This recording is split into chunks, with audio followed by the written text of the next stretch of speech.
नमस्कार, खबरों की खबर में आपका स्वागत है। कुछ दिन पहले विदेश मंत्री एस जयशंकर ने एक बात कही थी और वो चीन को इंडिकेट करते हुए उन्होंने कहा था, क्योंकि चीन और भारत के बीच जो सीमा पर विवाद हो गया है और वो विवाद खत्म होने का नाम नहीं ले रहा है, इसको लेकर प्रधानमंत्री नरेंद्र मोदी बहुत गंभीर हो गए हैं और उन्होंने जो योजना बनाई है उसका इंडिकेशन एस जयशंकर ने कुछ दिनों पहले दिया। उन्होंने कहा था कि सीमा पर गंभीर चुनौतियां खड़ी हो गई है, क्रिटिकल सिक्योरिटी चैलेंज सामने आ गया है और इसे लेकर हम बिल्कुल गंभीर हैं, लंबी योजना पर काम कर रहे हैं और चीन को यह संदेश दिया था उन्होंने कि अब किसी तरह से चीन के सामने झुकना नहीं है बल्कि उसे झुकाना है। अब प्रधानमंत्री नरेंद्र मोदी की ये सारी योजनाएं सामने आ रही है और इससे चीन की परेशानी बढ़ती दिखाई पड़ रही है। सबसे पहले जो क्वाड को लेकर अभी चर्चा हो रही थी उसका सारा ऑपरेशन सामने दिखाई पड़ रहा है। क्वाड में जो 4 देश भारत के साथ खड़े हैं, जिसमें ऑस्ट्रेलिया, जापान और अमेरिका है, तो ये चारों ने जिस तरह से चीन के खिलाफ मोर्चा खोला है उसके बाद अब चीन इस पर गंभीर होता दिखाई पड़ रहा है और चीन को लगने लगा है कि अब जिस तरह से इंडो पैसिफिक रीजन में और उसके साथ साथ ईस्ट चाइना सी और साउथ चाइना सी में दादागिरी दिखाते थे, अब वो दादागिरी खत्म हो जाएगा। अब उन जगहों पे अमेरिका, भारत, ऑस्ट्रेलिया और जापान सब एक साथ आ गए हैं और इसकी पहल सबसे पहले भारत ने की और इस बार मालाबार जो एक्सरसाइज हो रहा है, नौसैन्य अभ्यास हो रहा है, उसमें ऑस्ट्रेलिया को भी शामिल किया गया है। जापान को जब इस एक्सरसाइज में शामिल किया गया था तो उस समय भी चीन ने गंभीर सवाल उठाए थे। चीन का कहना था कि जिस तरह से आर्मी पैक्ट हो रहा है भारत और दूसरे देशों के बीच, उससे चीन को खतरा है और चीन को निशाना बनाकर ही ये सैन्य समझौते हो रहे हैं। लेकिन उस बीच क्वाड, जो क्वाड्रिलेटरल सिक्योरिटी डायलॉग के नाम से जाना जाता है, उसमें भारत ने जापान और ऑस्ट्रेलिया को शामिल नहीं किया था। भारत और अमेरिका के बीच ही मालाबार एक्सरसाइज हुआ करता था, लेकिन जैसे ही जापान को शामिल करने की बात आई तो चीन के पसीने छूटने लगे, क्योंकि चीन और जापान के बीच ईस्ट चाइना सी में गंभीर मसले हैं। सेनकाकू द्वीप को लेकर दोनों देशों में भिड़ंत होती रहती है और कुछ दिन पहले दोनों देशों की नौसेना आमने सामने हो गई थी और इसलिए जापान जब भारत और अमेरिका के साथ आया तो चीन के परेशानी बढ़ने लगी थी और इसीलिए बाद में जब ऑस्ट्रेलिया को भी इसमें शामिल करने की बात हो रही थी तो चीन ने इसका विरोध किया था और भारत ने उस समय, जो 1-2 साल पहले की घटना है, उस समय ऑस्ट्रेलिया को इससे बाहर रखा था, क्योंकि उस समय चीन और भारत के बीच संबंध मजबूत हो रहे थे और इसलिए प्रधानमंत्री नरेंद्र मोदी ने यह फैसला लिया कि अभी क्वाड्रिलेटरल सिक्योरिटी डायलॉग को थोड़ा सा छोड़ देना चाहिए, इसको बीच में विराम देना चाहिए और चीन के साथ संबंध बढ़ाने पर ध्यान देना चाहिए। लेकिन चीन इस बात को समझ नहीं पाया और भारत के खिलाफ साजिश पर साजिश करता रहा और अब समय आ गया कि जब ईस्ट चाइना सी, साउथ चाइना सी के अलावा इंडो पैसिफिक रीजन में भी चीन को चुनौती दी जाए और इसलिए ऑस्ट्रेलिया को शामिल करने के लिए पिछले महीने जो टोक्यो में बैठक हुई विदेश मंत्रियों की, जो 4 देश हैं, इन 4 देशों के विदेश मंत्री मिले और टोक्यो में इस बात पर फैसला हुआ कि अब जो क्वाड का नेवल एक्सरसाइज होगा उसमें ऑस्ट्रेलिया को भी शामिल किया जाए और इसके बाद भारत ने घोषणा कर दी कि इस बार मालाबार एक्सरसाइज में ऑस्ट्रेलिया भी होगा, जिससे चीन परेशान हो गया और चीन ने धमकी देना शुरू कर दिया। ये तो पहली कूटनीतिक हार चीन की है और इस हार के कारण चीन अब वार्ता के टेबल पर आने के लिए छटपटाना शुरू कर दिया है। चीन ने अब ऑफर पर ऑफर देना शुरू कर दिया है कि किसी तरह से LAC के पास जो महीनों से तनाव चल रहा है उसको खत्म करने के लिए एक सम्मानजनक तरीका ढूंढा जाए, जिससे कि भारत और चीन के बीच का यह विवाद खत्म भी हो और चीन के जो राष्ट्रपति हैं शी जिनपिंग, उन अपने देश में कहीं ऐसा न लगे कि चीन के अंदर शी जिनपिंग अलग थलग पड़ गए हैं और अब उनको कुर्सी से हटाने की तैयारी चल रही है। तो इसलिए वो सम्मानजनक रास्ता ढूंढ रहे हैं। जब ये जो क्वाड्रिलेटरल सिक्योरिटी डायलॉग के अलावा भारत और अमेरिका ने भी एक ऐसे पैक्ट करने की कोशिश की, सैन्य समझौता करने की तैयारी की है, जिसके कारण चीन परेशान हो गया है, चीन की परेशानी बढ़ गई है। जब पिछले दिनों भी भारत और अमेरिका ने 2 समझौते किए थे, सैन्य समझौता ही कहा जा सकता है उसको, तो उस समय भी चीन ने इस पर सवाल उठाए थे और वो समझौता बिल्कुल सामान्य स्तर का था, जिसमें एक समझौता 2016 में हुआ था और उस समय 2016 में लॉजिस्टिक एक्सचेंज के लिए समझौता हुआ था, यानी कि एक दूसरे के सैन्य बेस का इस्तेमाल थोड़ा बहुत जो कठिन दौर का समय आता है उसमें किया जा सकता है। उसके बाद इंफॉर्मेशन और कम्युनिकेशन एक्सचेंज के लिए 2018 में दोनों देशों ने समझौता किए, लेकिन इस बार जो समझौता होने वाला है वो समझौता चीन के लिए परेशानी का कारण बना हुआ है। और जब 2+2 वार्ता होगी भारत और अमेरिका के बीच, जिसमें अमेरिका के विदेश मंत्री और रक्षा मंत्री भारत आने वाले हैं, 26-27 अक्टूबर को समय निर्धारित किया गया है इसके लिए, जब अमेरिका के विदेश मंत्री माइक पोम्पियो और रक्षा मंत्री मार्क इस्पर भारत आएंगे और भारत की तरफ से एस जयशंकर और उसके साथ साथ जो राजनाथ सिंह हैं रक्षा मंत्री, ये दोनों जब टेबल पर बैठेंगे तो उस समय एक समझौता किया जाएगा, जिसकी पृष्ठभूमि पहले ही डोनाल्ड ट्रंप और प्रधानमंत्री नरेंद्र मोदी ने तैयार कर रखी है। ये basic exchange and cooperation agreement जो है वो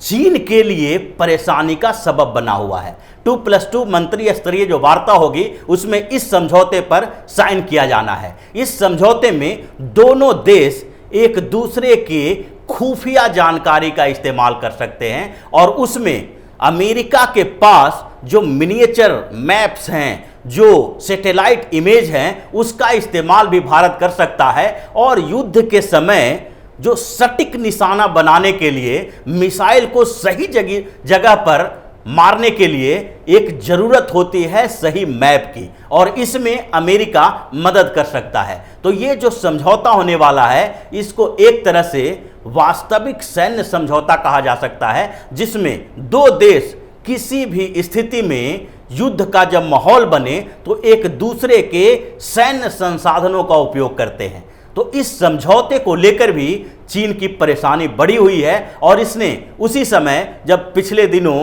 जो अमेरिका के उप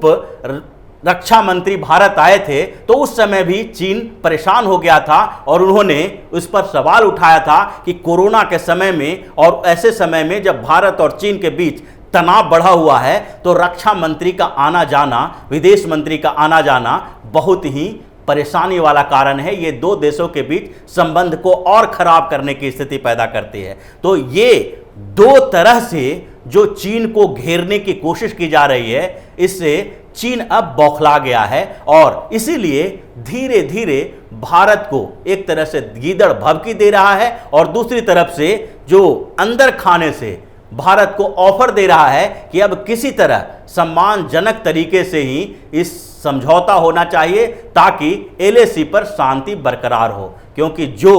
भारत ने अपनी पूरी विदेश नीति बदली है उससे चीन की परेशानी बहुत ज़्यादा बढ़ गई है। पिछले दिनों चीन और भारत के बीच एक और मुद्दा आया था और वो मुद्दा था ताइवान का। ताइवान को लेकर भारत की पॉलिसी पहले से अलग होती दिखाई पड़ रही है और इसीलिए चीन बौखलाया हुआ है ताइवान के मुद्दे पर। अब भारत को चेतावनी तक जारी कर दिया है भारत के खिलाफ, क्योंकि ताइवान को चीन अपना हिस्सा मानता है और वन चाइना पॉलिसी के तहत दूसरे देश भी जो वन चाइना पॉलिसी को मानते हैं, जो हांगकांग और ताइवान को चीन का ही हिस्सा मानते हैं, तो वो देश ताइवान के साथ किसी तरह से कूटनीतिक संबंध नहीं रखते हैं। भारत भी पहले ताइवान के साथ ऐसा ही रिश्ता रखे हुए था, लेकिन इस बीच जब चीन ने साजिश शुरू कर दी और हर तरह से पाकिस्तान के साथ खड़ा रहा, आतंकवाद के मामले में पाकिस्तान की सहायता की और उसके साथ साथ जब अंतिम तौर पर वास्तविक नियंत्रण रेखा को पार करने की कोशिश की और लद्दाख में जो दोनों देशों के सेनाओं के बीच झड़प हुई, उसके बाद भारत ने पूरी नीति चेंज कर दी, बदल दी और ताइवान, हांगकांग और तिब्बत को लेकर प्रधानमंत्री मोदी ने एक नई योजना बनाई और इसी योजना को अब धीरे धीरे लागू किया जा रहा था। 10 अक्टूबर को ताइवान दिवस के मौके पर भारत ने खुलकर ताइवान का साथ दिया, जिससे चीन बौखला गया और ग्लोबल टाइम्स में जो चीन का मुखपत्र है, चीन के समाचार पत्रिका है, उसके कारण जो चीन में ट्रांसपेरेंसी है नहीं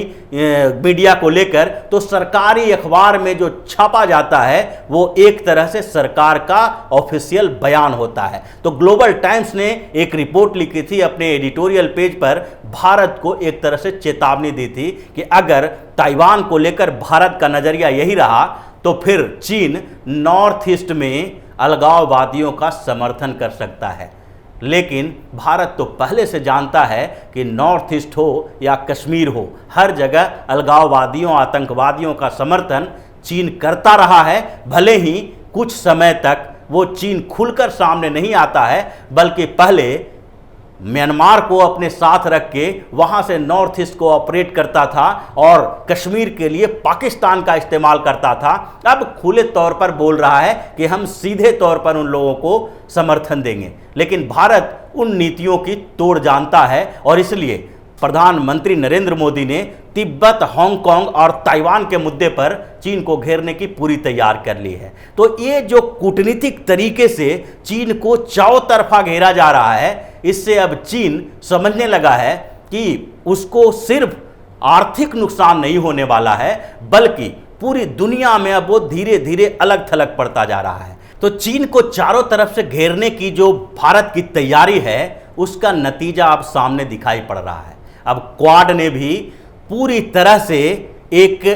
रक्षा समझौता किया है, जिसमें चीन के खिलाफ ऑस्ट्रेलिया, जापान, अमेरिका और भारत एक साथ खड़ा नजर आ रहा है। और दूसरी तरफ जो चीन के इंटरनल मामले हैं, जैसे ताइवान, तिब्बत और हांगकांग का मामला है, उस पर भी भारत ने अपने पुराने स्टैंड को बदल दिया है। तो ये सारी तैयारी जो भारत की रही है, उससे चीन को लगने लगा है कि अब सिर्फ आर्थिक तौर पर नहीं, बल्कि कूटनीतिक तौर पर भी चीन को मात दे रहा है भारत। और ऐसी स्थिति में वो अब छटपटा रहा है कि किसी भी तरीके से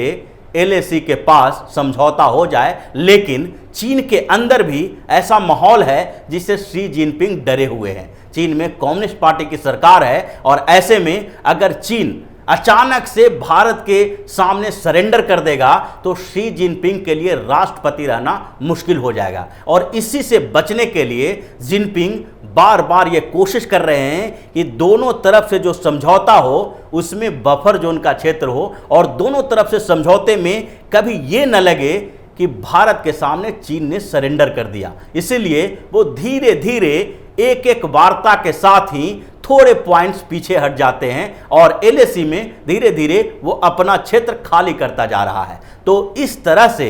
जो स्थितियां बनी है, जो कूटनीतिक प्रयास भारत ने किया है और मोदी की जो नई योजनाएं रही है, उससे चीन की अब सारी हेकड़ी दूर हो रही है, खत्म हो रही है और अब चीन बैकफुट पर आ गया है। तो इसी तरह की खबरों के साथ फिर से हाजिर होंगे। तब तक के लिए बने रहिए हमारे साथ और देते रहिए हमें सहयोग, ताकि इसी तरह की खबर हम आपके लिए लाते रहें। धन्यवाद।